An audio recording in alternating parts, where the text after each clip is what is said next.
Estimados colegas, iniciamos el módulo denominado Ayudas Ergogénicas Nutricionales de la mano de Nutricis.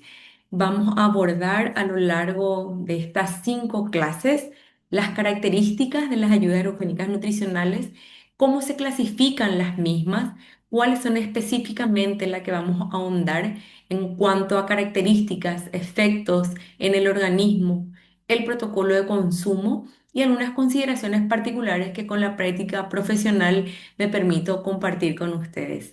La idea es dividir esta grabación en punto uno y punto 2. En la primera y en la segunda continuamos con la tercera y la cuarta parte.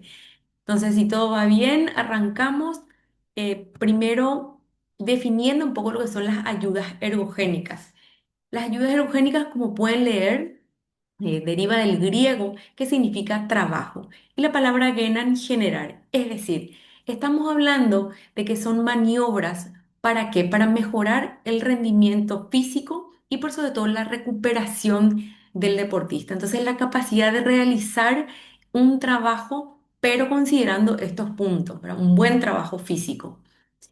Las ayudas ergogénicas, de manera genérica, se clasifican. Vamos a ver esa clasificación. Pueden ser las mecánicas, pueden ser las fisiológicas, las psicológicas o las nutricionales.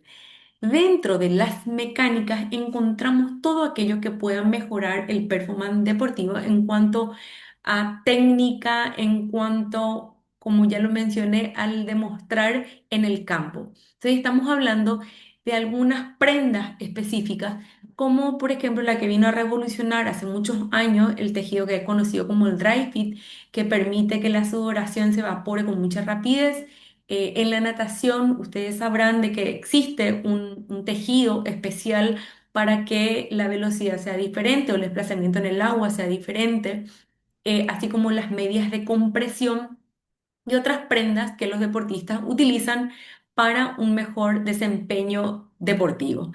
Por otro lado, tenemos también aquellas que tengan que ver con el mejoramiento en el aspecto fisiológico de la persona. Entonces ahí podemos encontrar a la crioterapia, que es el sumergir en el cuerpo a temperaturas muy bajas o realizar sauna ya sea de manera seca o húmeda, que lo que permite es llevar al límite al cuerpo al tolerar las altas temperaturas. Por otro lado, también dentro de ese aspecto, esa agrupación le tenemos el famoso vendaje que generalmente las kinesiólogas lo aplican dependiendo de la lesión y la necesidad del deportista. Por otro lado, dentro de esas ayudas ergogénicas genéricas tenemos aquellas que van a permitir el trabajo emocional y psicológico de la persona. Entonces aquí vienen terapias hipnosis, terapias individuales, terapias grupales. Y por último, tenemos a las ayudas ergogénicas nutricionales. Estas ayudas ergogénicas nutricionales es las que vamos a ir desarrollando a ver cómo se caracterizan y qué forman parte realmente de la ayuda ergogénica nutricional. Dicho esto, es importante realizar rápidamente una cronología de cuándo arranca y con qué se lo asocia. Sabemos que en la antigüedad, les dejé un material a aquellos que les apasiona un poco conocer el origen y la historia, todo siempre tiene un origen, ¿verdad? Es importante referirnos a ese momento para poder contextualizarnos y de esa manera vamos a tener una mirada diferente. Todo esto arranca en la prehistoria, pero ahí hablamos de alimentos naturales. Pero sí se asociaba, por ejemplo, el rendimiento o la mejoría de la fuerza de la persona consumiendo solamente proteínas y grandes cantidades. Eso fue evolucionando, evolucionando y específicamente a finales del siglo XX, en las últimas décadas del 80 y 90, aparece la industrialización, la difusión del consumo principalmente de la creatina, del suero de proteína y otros pocos suplementos. Entonces, a raíz de esto empiezan las investigaciones para establecer algunos protocolos de consumo, a ver realmente cuál era el efecto placebo, el efecto real dentro del cuerpo y empezar a caracterizar a cada uno de ellos. Si voy a retroceder un poquito, en el año aproximadamente 1967, el Comité Olímpico Internacional, como empieza el auge de las ayudas ergogénicas nutricionales, conocido como suplementos o complementos nutricionales, empieza como a generar una cierta confusión con el uso de ciertos fármacos. Ustedes saben que el uso de fármacos, específicamente hormonas, empieza con el culturismo, aproximadamente en ese tiempo. Entonces, la primera federación que, digamos, pone como un basta al consumo con desconocimiento fue la Federación Internacional de Atletismo.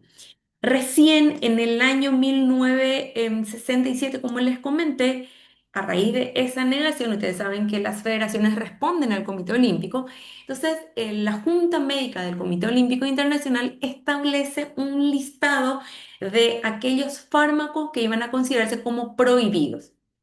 Y ahí se puede ver notablemente la diferencia, que dentro de estos fármacos no está ningún suplemento, porque el suplemento o el complemento derivan de los alimentos propiamente, solamente que con algunas características particulares para una mejor absorción. Entonces, a raíz de eso, de ese listado que establece el comité, aparece en el año 1000 y eso se aplica, se empieza a controlar en el año 1968 con los Juegos de Verano de México. Y recién en el año, imagínense el tiempo que pasó, en el año 1998, según la cronología, aparece la Agencia Mundial de Antidopaje, Mundial de Antidopaje. A partir de ahí entonces aparecen las regulaciones, aparecen los deberes y los derechos de los deportistas y estos controles que se realizan en todas las pruebas oficiales, ¿verdad? En todas las federaciones se aplican el control de ciertas sustancias que no pueden aparecer en el cuerpo del deportista. Entonces, eso empieza a generar una confusión en el mundo deportivo y el temor a consumir algunos suplementos. Y también esta globalización, esta industrialización y esta diversificación empezaron a haber suplementos buenos y suplementos con más o menos una calidad oportuna que empezó a generar mucha desconfianza, mucho temor y mucho desconocimiento. Entonces, por eso estas dos imágenes, ¿verdad? ¿Qué realmente es la suplementación con o las ayudas ergogénicas nutricionales? ¿De dónde derivan? ¿Qué tienen? ¿Y qué formación tendríamos que tener para poder recomendar? Entonces, el miedo a esto surge en las competencias porque aparecen ciertos procedimientos y maniobras que realizaban los atletas que no tenía absolutamente nada que ver con el consumo de suplementos. Pero empezaron como a generar toda esta confusión gigante que el deportista entonces prefería no consumir absolutamente nada. Entonces, en este tiempo, estamos hablando el año 2025 todavía tenemos como un cierto miedo, como una cierta desconfianza hacia el consumir. Todavía escucho en la práctica profesional la negación de muchos atletas a consumir. Primero, por el temor a que salga positivo en el doping, que vamos a hablar en las clases siguientes acerca de eso, y por el otro, por el cambio que produce en el cuerpo.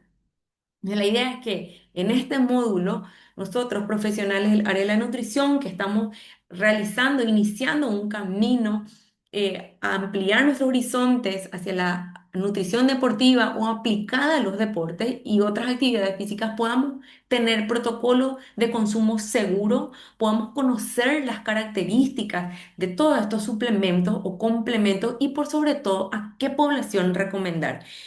¿Qué es lo que a veces escuchamos o vemos en esta práctica?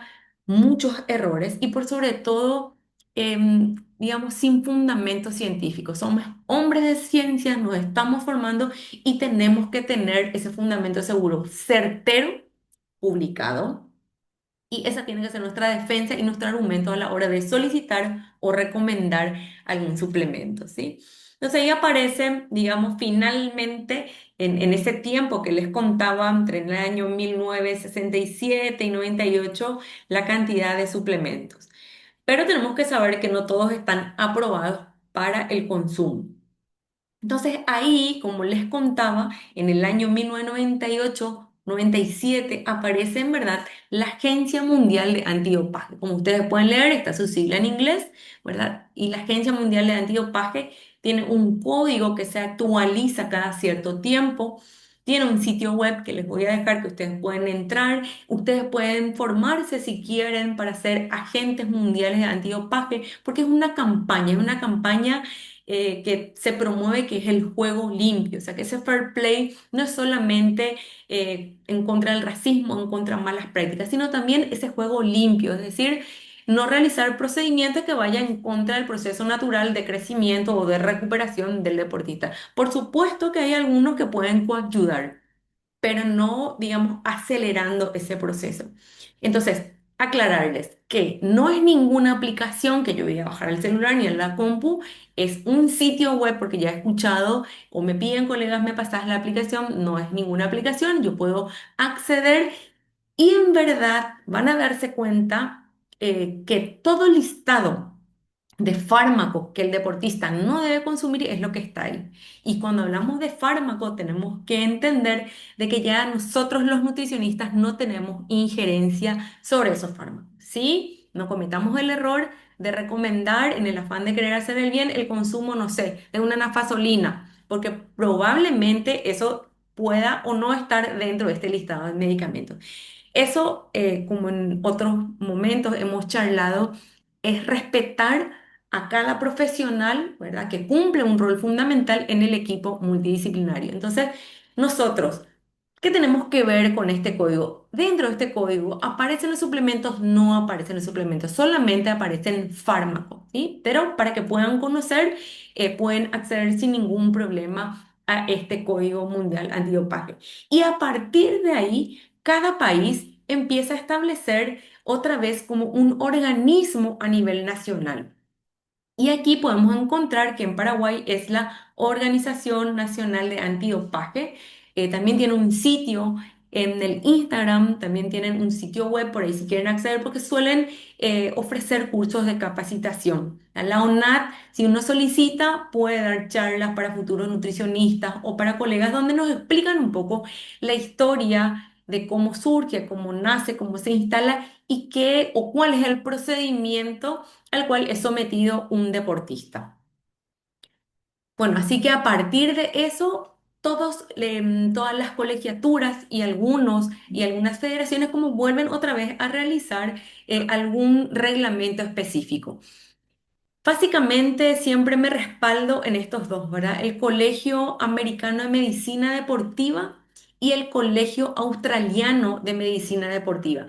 Dentro de estas dos colegiaturas van a encontrar en las diferentes literaturas y trabajos publicados, por sobre todo, cómo hacen mención a esto que la AMA o la Agencia Mundial Antidopaje lo va mencionando. Y bueno, pueden ver cómo FIFA, por ejemplo, vuelve a establecer su reglamento antidopaje en relación siempre a esto que a nivel mundial se ha establecido. Entonces aquí tenemos Comité Olímpico. Tenemos al AMA o WADA, después tenemos las dos colegiaturas y algunas federaciones que lo vuelven como a especificar, ¿sí?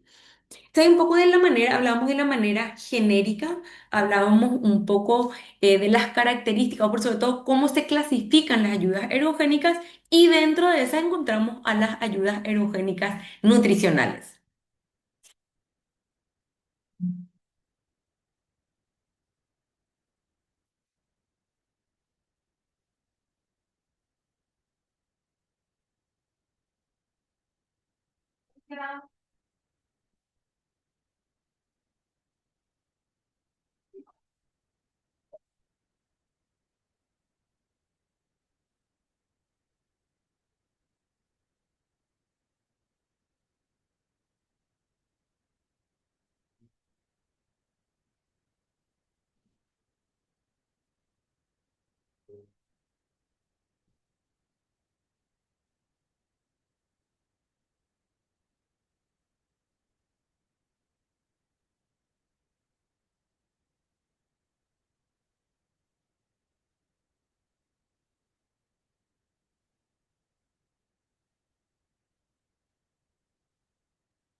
Entonces, ahora vamos a arrancar viendo cómo se clasifica y de dónde a dónde tenemos injerencia.